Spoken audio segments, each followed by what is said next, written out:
देखिए, कांग्रेस के नेता एसआई भर्ती रद्द करने को लेकर सवाल उठा रहे हैं तो एक बात तो स्पष्ट हो गई है।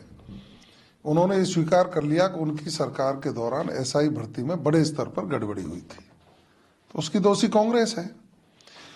माननीय मुख्यमंत्री जी का, आदरणीय भजनलाल शर्मा जी का मैं आभार व्यक्त करूंगा कि उन्होंने पदभार ग्रहण करने के तुरंत बाद युवाओं के सपनों को साकार करने के लिए एसआईटी का गठन किया और उसकी जांच हुई। एक जांच रिपोर्ट सरकार के पास आई, सरकार ने सब कमेटी का गठन किया, सब कमेटी ने अपनी राय दे दी। चूंकि अब मामला सब जुडिस है तो मैं कुछ कहूंगा तो न्यायोचित नहीं होगा, लेकिन कांग्रेस के लोगों को आत्मचिंतन करना चाहिए कि आपके राज का जो पाप है उसी के कारण बेचारे युवा परेशान है। मैं सर, जिस प्रकार से जो आरोप लगाए गए, अब आगे पर क्या मान के चले, क्या रहेगा इस परीक्षा में? देखो, मेरा मानना तो ये है कि परीक्षा का निर्णय जो भी होगा सब जुडिस है, जो आगे देखा जाएगा, लेकिन कांग्रेस के लोगों की बुद्धि भ्रमित हुई है। मैं जो देख रहा हूँ सिनेरियो, इनका एक नेता बयान जारी करता है, फिर दूसरे नेता कहीं से जहाज में बैठ के भागते हैं, फिर वो बयान जारी करते हैं, फिर उसका बयान होता है तो फिर कहीं से फोन होता है, फिर उनका तीसरे गुट का व्यक्ति प्रेस करता है। इससे इनमें खुद में सिर फटब्बल की स्थिति हो रही है और ये आम जन को भ्रमित करने के आधारहीन बयान जो जारी कर रहे हैं, मैं उनकी भर्त्सना भी करता हूं और उनको सलाह देता हूं कि आप थोड़ा सा राजस्थान के विकास की सोचिए।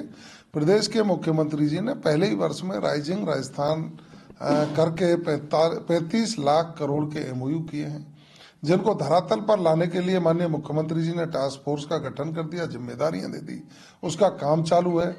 हम लगातार युवाओं को नियुक्ति पत्र जारी कर रहे हैं जो सरकारी नौकरियों में जा रहे हैं।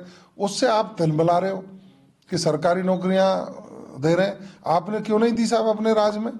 आपको कोई सांप सूंघ गया था क्या?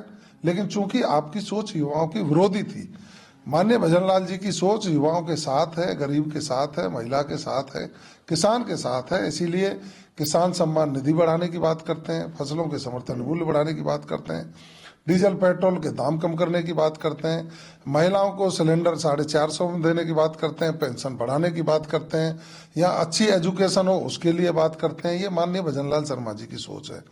आपके राज्य में जिस तरह का ट्रांसफर उद्योग चलता था, मैंने देखा था कि बिरला ऑडिटोरियम में एक शिक्षकों का कार्यक्रम हुआ और प्रदेश के उस समय के मुख्यमंत्री माननीय अशोक गहलोत जी ने पूछा था, आदरणीय डोटासरा जी मौजूद थे, शिक्षा मंत्री थे, तो इन्होंने शिक्षकों से कहा कि भाई आप कोई ट्रांसफर पैसे तो नहीं लेता कोई, तो हाथ उठाओ। कुर्सी पर हाथ उठा लेते, मान लेते, कुर्सी पर खड़े होकर भी हाथ उठाए लोगों ने, और ये कहा कहाँ पैसे लिए जाते हैं। आपको शर्म आनी चाहिए। अब देखिए नाराज पारदर्शिता से माननीय मुख्यमंत्री जी के नेतृत्व में सारे काम सफल हो रहे हैं और राजस्थान विकास की गति पर दौड़ पड़ा है।